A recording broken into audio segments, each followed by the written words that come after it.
Hey everyone, Sam Haymartin. You're watching Growing Older Gay. This is part 3 of our 10-part series, fighting back, surviving, thriving, doing whatever it is we have to do in the world and the age of anti-LGBT politics that's currently going on. As I stand here right now, it is day 4 of the new administration in Washington.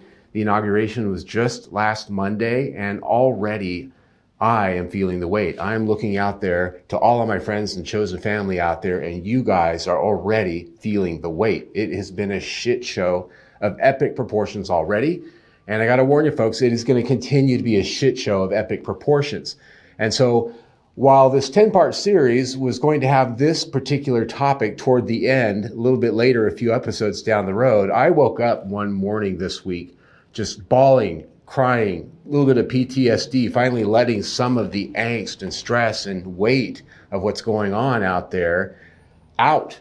And it felt good. Oh, God, did it feel good to let go of some of that. And my husband, thankfully, loves me so much. He let me just cling on to him and hold him while I had a good gut cry.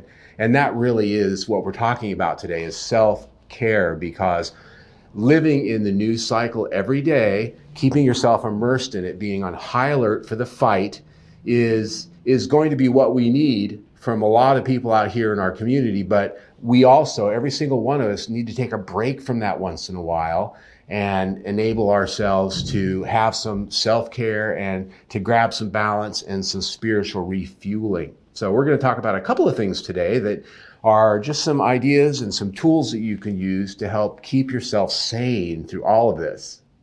First and foremost is don't be afraid to turn off the news, the social media, the radio, the TV, whatever it is that's feeding you information on the minute, on the heartbeat of everything going on.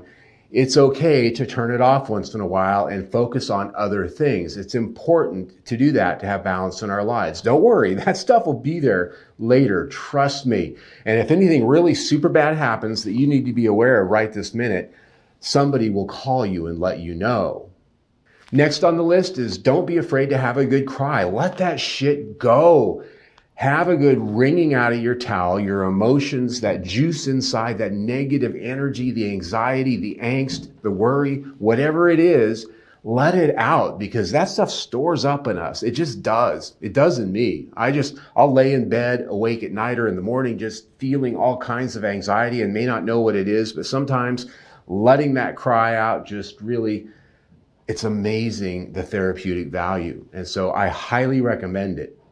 Next up, and this is also a tough one for a lot of people, don't be afraid to cut the cord on toxic people, places, and things if you need a break from that stuff. Even if it's just temporary, especially if it's family or people that you can't get away from, it's important for you to cut the cord with things that are sources of negativity in your life unnecessarily. We're going to have a lot of negativity coming at us in the coming years.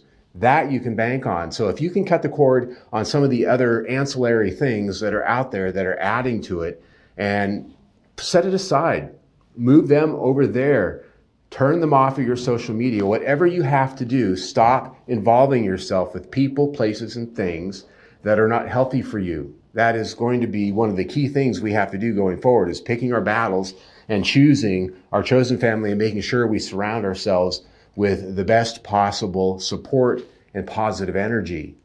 And that gets me to number 4 on the list. Surround yourself with positive things. Have a life outside of this stuff. It's very important. Have a life that doesn't involve being in the middle of all of this.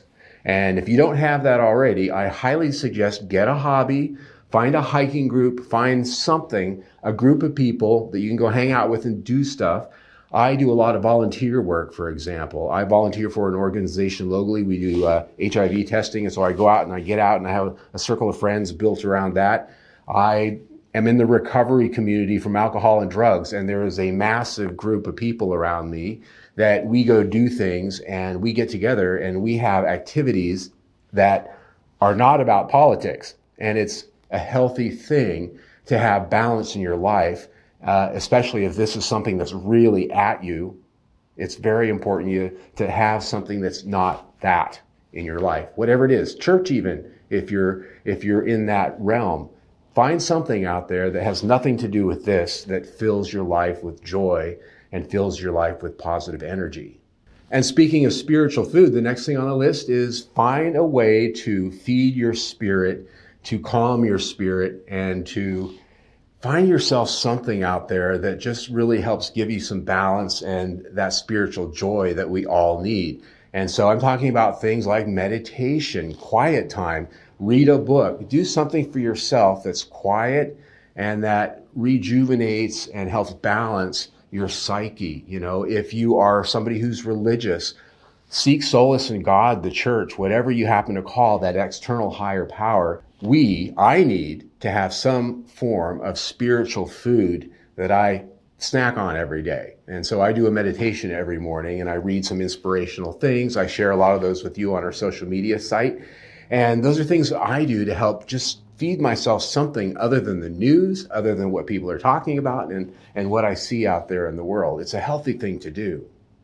And the last thing I will tell you, and it sort of dovetails with a lot of the things we've already talked about, is find some chosen family, if you don't already have that, around you who are positive people who share the things that you worry about and that you love, that share your journey, and that, you know, aren't opposites, right? If we surround ourselves with people that we're afraid of, people that we don't trust, people that are constantly, that we have to be on guard around, if that's the circle of our lives, no matter what we believe in or what we're into, that's not healthy.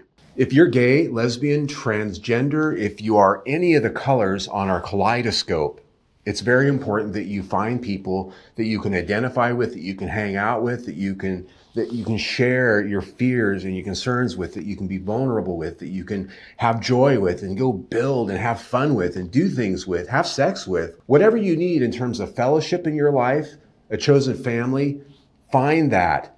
Really lean into it. This is where we're all going to be able to continue to thrive and have joy in our lives.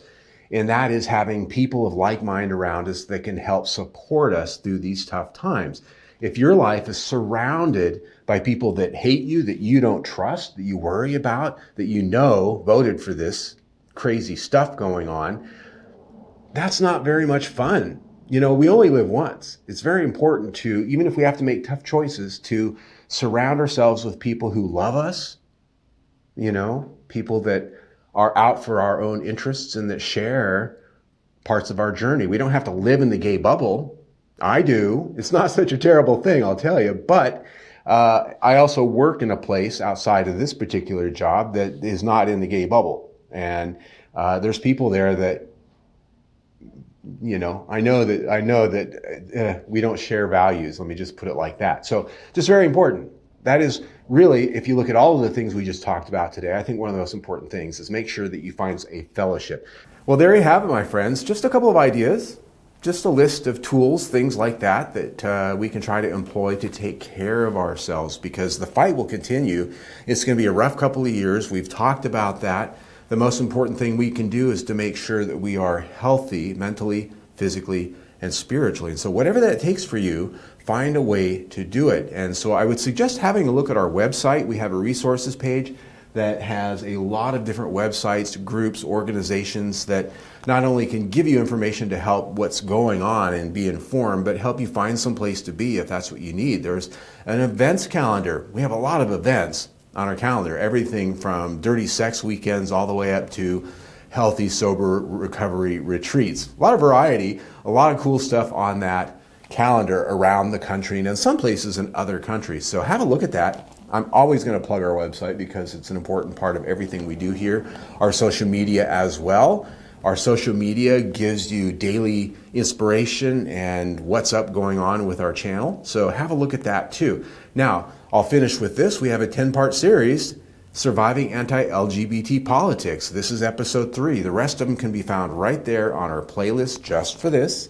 And please subscribe to our YouTube channel. There, you'll stay informed of everything we do. Either way, stay tuned.